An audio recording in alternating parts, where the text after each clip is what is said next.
नमस्कार। आज है 3 मई रविवार। आज शाम की सभी बड़ी विस्तारित खबरें लेकर एक बार फिर से मैं आपके सामने हाजिर हूं। मध्य प्रदेश कांग्रेस से कमलनाथ की छुट्टी करने की तैयारियां शुरू कर दी गई है। वहीं महाराष्ट्र और पंजाब की कांग्रेस सरकार में नांदेड़ के श्रद्धालुओं को लेकर घमासान मचा हुआ है। दूसरी तरफ उद्धव ठाकरे भी महाविकास अघाड़ी के गठबंधन पर पुनर्विचार कर रहे हैं और वहीं बीजेपी में शामिल होने की कवायद भी अब शुरू हो चुकी है। क्या है पूरा मामला जानेंगे इस एक ही वीडियो के अंदर, लेकिन उससे पहले मेरी आपसे रिक्वेस्ट है इस वीडियो को अभी से लाइक करके हमारे चैनल को सब्सक्राइब जरूर करें। सब्सक्राइब के पास वाला बेल आइकन भी दबा दें। आपके द्वारा इस वीडियो को किया गया एक लाइक हमारे लिए बहुत महत्वपूर्ण है, इसलिए दोस्तों कंजूसी ना करें, वीडियो को अभी से लाइक है वो जरूर कर दें। शुरुआत करते हैं आज की सबसे बड़ी खबर से जो निकल कर आ रही है तबलीगी जमात के मुखिया मौलाना साद को लेकर। जी हां दोस्तों, क्राइम ब्रांच के कहने पर मौलाना साद अब सरकारी लैब के अंदर कोरोना टेस्ट करवाने जा रहा है, यानी कि कोरोना की जांच अब एम्स हॉस्पिटल में या फिर अन्य किसी सरकारी लैब में की जाएगी। मौलाना साद की इस तरह की बात सामने आई है। मौलाना साद अब कोरोना पॉजिटिव है या नेगेटिव है इसकी जांच सरकारी लैब में करवाने के लिए तैयार हो गया है। लेकिन जिस तरह से मौलाना साद अपने बिल में छुप कर और जिस तरह से अपनी झूठ की गठरी में जो दावे एक तरह से बांध के रख रखे हैं, अब ये दावा भी झूठा निकलेगा या नहीं इस पर कुछ कहना मुश्किल है। पहले भी मौलाना साद दिल्ली पुलिस के सामने पेश होने की बात कह चुका है जो पूरी तरह से झूठा दावा निकला था, और अब सरकारी लैब के अंदर कोरोना वायरस की जो रिपोर्ट कराने की जांच कराने का जो दावा है ये सच निकलेगा या झूठा ये तो आने वाला वक्त बताएगा। लेकिन क्राइम ब्रांच के कहने पर मौलाना साद ने जो सरकारी लैब के अंदर जिसकी जांच कराने की हाँ है जरूर भर ली है। अगली बड़ी खबर की तरफ बढ़े तो महाराष्ट्र के नांदेड़ से पंजाब के अलग अलग इलाकों में लौटे सिख श्रद्धालु अब हिंदुस्तान के लिए दूसरे जमाती सिद्ध हो रहे हैं। जी हाँ दोस्तों, जिस तरह से महाराष्ट्र के नांदेड़ में 3,000 से लेकर के 3,500 के बीच श्रद्धालु हैं वो रुके हुए थे, फिर उसके बाद लॉकडाउन लग गया। पिछले एक महीने से वो महाराष्ट्र के नांदेड़ में श्री हजूर साहिब गुरुद्वारे के अंदर रुके हुए थे, और अब पंजाब सरकार ने उन श्रद्धालुओं की घर वापसी के लिए 80 वोल्वो की ऐसी बसें भेजी थी, और उसी ऐसी बसों के जरिए अब उन श्रद्धालुओं में कोरोना का संक्रमण फैल गया, यानी कि 300 से लेकर के 500 के बीच में कोरोना वायरस के संक्रमित जो श्रद्धालु हैं वो पाए गए हैं, और वो दूसरे अपने घर लौट करके अपने अपने इलाकों में भी उन्होंने घूम घूम कर एक तरह से जमातियों की तरह ही कोरोना वायरस का संक्रमण फैलाने का काम किया है। इसको लेकर के अब पंजाब सरकार और महाराष्ट्र की उद्धव सरकार आमने सामने है, एक दूसरे पर आरोप प्रत्यारोप किया जा रहा है। उद्धव ठाकरे के एक मंत्री भी हैं और पूर्व में मुख्यमंत्री भी रह चुके महाराष्ट्र में अशोक चौहान, उनकी तरफ से कहा गया है कि पंजाब के बसों के जो ड्राइवर और कंडक्टर थे उन्होंने नांदेड़ के अंदर यानी महाराष्ट्र के अंदर कोरोना वायरस फैलाया।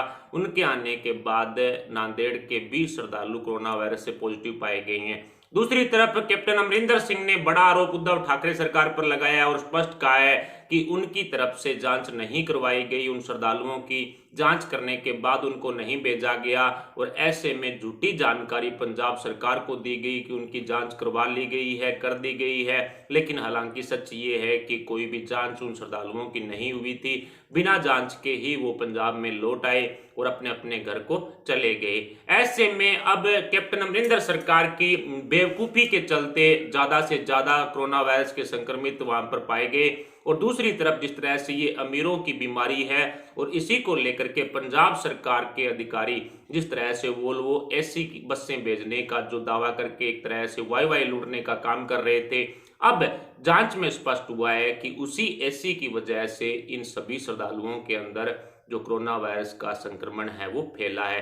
500 के लगभग 3,500 में से 500 के लगभग जो श्रद्धालु हैं उनमें कोरोना वायरस है वो पाया गया है। ऐसे में ये कहना गलत नहीं है कि ये जो सिख श्रद्धालु जो नांदेड़ के अंदर ठहरे हुए थे ये भी अब हिंदुस्तान में दूसरे तरह के जमातियों की तरह काम करते हुए नजर आ रहे हैं, और हिंदुस्तान में घूम घूम कर एक सिख श्रद्धालु भी जो कोरोना वायरस का संक्रमण है वो फैला रहे हैं। कुल मिलाकर के स्पष्ट है कि अब 4 दिन में मात्र 300 आंकड़े थे पंजाब के अंदर जो अब 1000 पहुंच गए हैं। ऐसे में ये जो बढ़े हैं आंकड़े, उनमें से 500 सिर्फ और सिर्फ ये श्रद्धालु हैं जो नांदेड़ में फंसे हुए थे।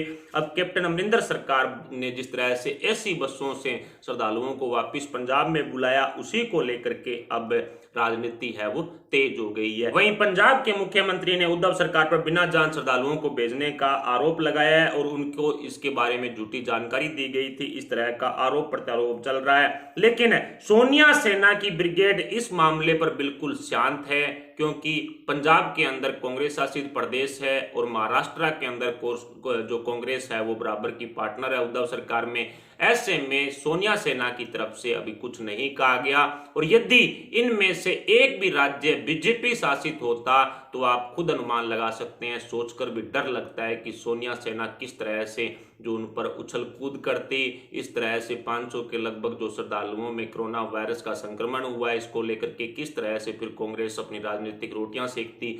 लेकिन फिलहाल पंजाब सरकार और महाराष्ट्र की उद्धव सरकार पर कांग्रेस की सोनिया सेना की तरफ से अभी तक तंज कसने हैं वो शुरू नहीं किए गए हैं, बिल्कुल अपनी जबान पर ताला लगाए हुए हैं। तो दूसरी तरफ सोनिया गांधी के दोनों ही प्यादे कुत्ते बिल्लों की तरह लड़ रहे हैं। फिलहाल महाराष्ट्र की उद्धव सरकार और पंजाब सरकार के बीच में काफी ज्यादा आरोप प्रत्यारोप इस कोरोना वायरस महामारी के संक्रमण को लेकर के अब तक हो चुके हैं। वहीं अगली बड़ी खबर की तरफ बढ़े तो कोरोना संकट के बीच राष्ट्रपति रामनाथ कोविंद ने एक बड़ा बयान दिया है। जनसंख्या नियंत्रण कानून पर बड़ा बयान देते हुए एक तरह से ओवैसी जैसे राष्ट्र विरोधी देशद्रोही नेताओं की नींद उड़ा करके रख दी है। जी हां दोस्तों, जनसंख्या नियंत्रण के लिए कड़े कानून बनाने का संकेत एक तरह से राष्ट्रपति रामनाथ कोविंद की तरफ से दिया गया है, जिसके बाद ओवैसी जैसे कई जो देशद्रोही नेता हैं जो जनसंख्या को लेकर के हमेशा से सवाल उठाते रहे, या यूं कहें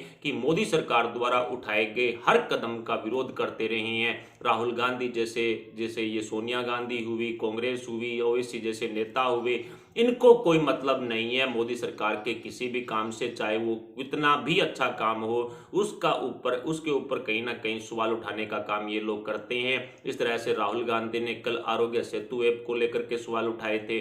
अब उसी तरह से जनसंख्या नियंत्रण कानून को लेकर के ओवैसी जैसे नेताओं में हड़कंप मचा हुआ है, वहीं राहुल गांधी जैसे वामपंथी नेताओं में उनमें घमासान है वो मचा हुआ है। कुल मिलाकर के जनसंख्या नियंत्रण कानून को लेकर के अब राष्ट्रपति की तरफ से बड़ा बयान आ चुका है। अगली बड़ी खबर की तरफ बढ़े तो मध्य प्रदेश कांग्रेस में प्रतिपक्ष नेता के नाम से कमलनाथ की छुट्टी होने के संकेत मिले हैं। जी हां दोस्तों, आज कमलनाथ मीडिया के सामने रूबरू हुए। उन्होंने पिछली कमलनाथ सरकार की उपलब्धियां भी गिनाई, किसान कर्ज माफी को लेकर के भी बात हुई, और अब जिस तरह से शिवराज सिंह चौहान जो सरकार काम कर रही है उसको लेकर के भी कई तरह के आरोप शिवराज सिंह सरकार पर लगाए। इसी बीच कमलनाथ ने एक बड़ी बात बताई है कि मीडिया को बताए अनुसार कांग्रेस अध्यक्ष सोनिया गांधी तय करेगी कि मध्य प्रदेश कांग्रेस में नेता प्रतिपक्ष का उम्मीदवार कौन होगा, किसका नाम होगा। इसके बारे में मैंने पहले भी आपको बताया था कि कमलनाथ सरकार गिराने का ठीकरा जिस तरह से दिग्विजय सिंह के सिर फोड़ा गया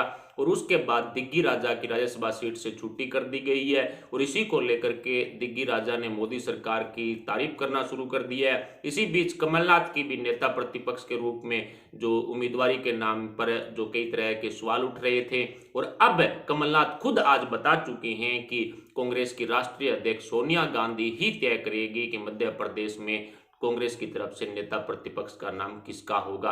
कुल मिलाकर के अब मध्य प्रदेश कांग्रेस में सब कुछ ठीक नहीं चल रहा है। उपचुनाव से ठीक पूर्व मध्य प्रदेश कांग्रेस टूटती हुई नजर आ रही है, और वहीं दिग्गी राजा के भी बागी होने के सुर हैं वो तेज हो चुके हैं। इसको लेकर के कई तरह के कमिटमेंट कमलनाथ की तरफ से भी किए गए हैं। कमलनाथ ने एक बार पहले भी बताया था, 2 दिन पहले, कि दिग्गी राजा ने झूठा भरोसा कमलनाथ को दिलाया, इस वजह से मध्य प्रदेश के अंदर कांग्रेस सरकार है वो गिर गई, मात खा गई। यानी कि झूठे भरोसे के कारण, दिग्विजय सिंह के झूठे भरोसे के कारण कमलनाथ की सरकार है वो गिर गई थी। इस तरह की बात कमलनाथ खुद कह चुके हैं। कुल मिलाकर के मध्य प्रदेश कांग्रेस में उपचुनाव से पहले बड़ा फेरबदल है वो हो सकता है, और बताया जा रहा है कि कमलनाथ जो उपचुनाव के बाद या फिर उन उपचुनाव से पहले सीएम गद्दी के रूप में नामित है वो नहीं होंगे।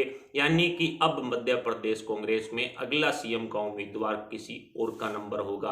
कमलनाथ के लिए कई तरह के सवाल जवाब उठ रहे हैं। अगली बड़ी खबर की तरफ बढ़े तो उद्धव ठाकरे महाविकास अघाड़ी गठबंधन पर पुनर्विचार करने की तैयारी में जुट गए हैं। जी हां दोस्तों, प्रधानमंत्री नरेंद्र मोदी जी से 28 अप्रैल को उद्धव ठाकरे जो उनकी सीएम गद्दी बचाने के लिए गुहार लगाते हैं और बताया जा रहा है कि 27 अप्रैल को शिवसेना के प्रमुख उद्धव ठाकरे, आदित्य ठाकरे ने और इनके शिवसेना के कई और बड़े नेताओं ने बीजेपी के नेताओं के साथ मीटिंग की थी और इस मीटिंग की जानकारी के बाद एनसीपी कांग्रेस में भी घमासान मचा हुआ है। बताया जा रहा है कि उद्धव ठाकरे को सीएम गद्दी सौंपने यानी एमएलसी के लिए चुनाव करवाने की जो बात हुई है, ये क्लियर हुआ है मामला, उसको लेकर के कई तरह के सौदे बीजेपी के साथ हुए हैं, जिसमें बताया जा रहा है कि एक तो पालघर मामले को लेकर के जो इसकी केस की जांच है वो सीबीआई को सौंपने के लेकर के बातचीत हुई है। इसके अलावा महाविकास अघाड़ी के गठबंधन पर पुनर्विचार करने को लेकर के भी कई तरह की बातचीत हुई है। यानी कि कई तरह की सौदेबाजी होने के बाद उद्धव ठाकरे की सीएम कुर्सी बची हुई है और इसीलिए अब बताया जा रहा है कि पुनर्विचार महाविकास अघाड़ी के गठबंधन पर शिवसेना करने को मजबूर है। और जिस तरह से बदले बदले रुख लग रहे हैं, संजय राउत ने कांग्रेस पर कई तरह के कमेंट कर दिए हैं। इंदिरा गांधी के काल में, शासन काल के अंदर 9 राज्यों की सरकार गिरा दी गई थी, इस तरह के कमिटमेंट संजय राउत की तरफ से किए जा रहे हैं। उसको लेकर के भी ये कयास लगाए जा रहे हैं कि वाकई एनसीपी कांग्रेस शिवसेना में सब कुछ ठीक नहीं है। लेकिन बीच में खबर ये भी आ रही है कि शरद पवार भी उस मीटिंग के बारे में जानकार थे, यानी कि जानकारी थी उनको इस मीटिंग के बारे में जो बीजेपी नेताओं के साथ हुई है। और बताया जा रहा है कि उद्धव ठाकरे पालघर केस का मामला है वो निश्चित है कि सीबीआई को सौंपेंगे, सौंपने का फैसला लेंगे। ऐसे में उद्धव ठाकरे भी बीजेपी के साथ नजदीकियां बढ़ाने में जुट गए हैं, क्योंकि उनको लग रहा है कि यदि पालघर मामले पर सीबीआई जांच होती है तो एनसीपी के नेताओं का बड़ा हाथ होगा इसमें, तो इस पर बड़ा खुलासा हो सकता है। इसको लेकर के अब बीजेपी से नजदीकियां बढ़ाने का काम भी शरद पवार और एनसीपी ने शुरू कर दिया है। और वैसे बताया यह भी जा रहा है कि एनसीपी और कांग्रेस के नेताओं में अनबन चल रही है, जिसकी वजह से एनसीपी भी कांग्रेस का साथ छोड़ना चाहती है। कुल मिलाकर के स्पष्ट है कि उद्धव ठाकरे की सीएम कुर्सी बचाने के लिए कई तरह की रणनीतियां पूर्व में तैयार हुई। 27 अप्रैल को इस पूरे मामले की बैठक के बाद 28 अप्रैल को पीएम मोदी से गुहार लगाई गई। बीजेपी के वरिष्ठ नेता, केंद्रीय मंत्री भी हैं नितिन गडकरी जो महाराष्ट्र से हैं, वो भी इस मीटिंग में शामिल थे और उन्होंने ही बताया कि जिस तरह से अमित शाह और प्रधानमंत्री नरेंद्र मोदी जी के बगैर महाराष्ट्र में एमएलसी चुनाव की जो प्रक्रिया पूर्ण करने का जो मामला है वो सुलझ नहीं सकता। पीएम मोदी और अमित शाह की सिफारिश पर ही महाराष्ट्र में एमएलसी की 9 सीटों पर चुनाव हो सकते हैं, क्योंकि इस कोरोना वायरस जैसी महामारी के दौरान लॉकडाउन भी जारी है। और इसके अलावा जिस तरह से महाराष्ट्र और जो जमाती हैं उनमें कोई फर्क नहीं है, यानी कि हिंदुस्तान का दूसरा जमाती महाराष्ट्र बन चुका है। 11,000 के लगभग केस हैं वो महाराष्ट्र के अंदर मौजूद हैं। टोटल 40,000 केस आए हैं हिंदुस्तान के अंदर, यानी कि 33-34% जो जमातियों का हिस्सा था और 33-34% हिंदुस्तान के टोटल कोरोना वायरस के केसों में महाराष्ट्र अकेले का हिस्सा है। ऐसे में अब महाराष्ट्र के अंदर एमएलसी सीटों पर चुनाव संभव नहीं था, लेकिन पीएम मोदी और अमित शाह, इसके अलावा राज्यपाल भगत सिंह कोश्यारी की सिफारिश पर अब चुनाव आयोग ने महाराष्ट्र के अंदर 21 मई को चुनाव कराने का अंतिम फैसला ले लिया है। यानी कि 27 मई को उद्धव ठाकरे का कार्यकाल 6 महीने पूरे होने जा रहा है, उससे पहले पहले परिणाम घोषित कर दिया जाएगा। और उद्धव ठाकरे एमएलसी की सीट जीतते हैं तो निश्चित है कि सीएम गद्दी पर बने रहेंगे। लेकिन अब इसको लेकर के एनसीपी कांग्रेस शिवसेना में सब कुछ ठीक नहीं है। कहीं ना कहीं महाविकास अघाड़ी गठबंधन पर पुनर्विचार किया जा रहा है और ऐसे में ये कहना मुश्किल नहीं है, गलत भी नहीं है कि महाविकास अघाड़ी के गठबंधन को तोड़कर शिवसेना अपने घर वापसी कर सकती है, यानी कि बीजेपी में दोबारा शामिल हो सकती है। लेकिन इसको लेकर के किस तरह की शर्तें होगी इस पर किसी तरह के कोई संकेत नहीं आए हैं। लेकिन राजनीति के गलियारों से ये खबर निकल चुकी है कि महाविकास अघाड़ी का गठबंधन अब ज्यादा दिन नहीं चलने वाला है। खिचड़ी सरकार को लेकर के कई तरह के खुलासे हो चुके हैं। उधर उद्धव ठाकरे पर आज राज ठाकरे भी बरसे हैं। जी हां दोस्तों, राज ठाकरे ने उद्धव ठाकरे और गिरगिट सेना की दोगली राजनीति पर कई तरह के सवाल उठाए हैं और गरजे भी हैं। जिस तरह से बताया राज ठाकरे ने कि उद्धव ठाकरे को जब मुस्लिम वर्ग का वोट चाहिए तो वो खुद मौलाना बन जाते हैं, और हिंदू धर्म का जब वोट चाहिए, किसी हिंदू का वोट चाहिए, तो वो खुद पंडित बन जाते हैं, यानी कि साधु संत बन जाते हैं। और साथ ही पालघर मॉब लिंचिंग मामले को लेकर के भी बताया कि जिस समुदाय विशेष का पक्ष उद्धव ठाकरे ले रहे हैं, महाराष्ट्र की पुलिस जिस विशेष समुदाय का पक्ष लेकर के एक तरह से उस भीड़ से पहले उन साधुओं को पिटवाया, उसके बाद उनको मौत के घाट उतरवा दिया उसी भीड़ से, और उसी महाराष्ट्र की पुलिस पर अब मुस्लिम समाज के लोगों ने नमाज पढ़ने के दौरान जो हंगामा हुआ था, उस टाइम उसी मुस्लिम समाज ने उस महाराष्ट्र की पंगु पुलिस पर खूब पत्थरबाजी की, खूब बेइज्जती की महाराष्ट्र की पुलिस की, और मारपीट भी हुई जिसमें कई पुलिस वाले घायल भी हुए थे। यानी कि इस तरह का तंज राज ठाकरे ने उद्धव ठाकरे पर कसा है। इसके अलावा भी कई तरह के तंज उद्धव ठाकरे की सरकार पर तंज कसे गए हैं। कोरोना वायरस महामारी को लेकर के भी राज ठाकरे ने स्पष्ट कहा है कि उद्धव ठाकरे सरकार बिल्कुल फेल हो चुकी है। हिंदुस्तान का 33% हिस्से का जो कोरोना वायरस है वो अकेले महाराष्ट्र में मौजूद है।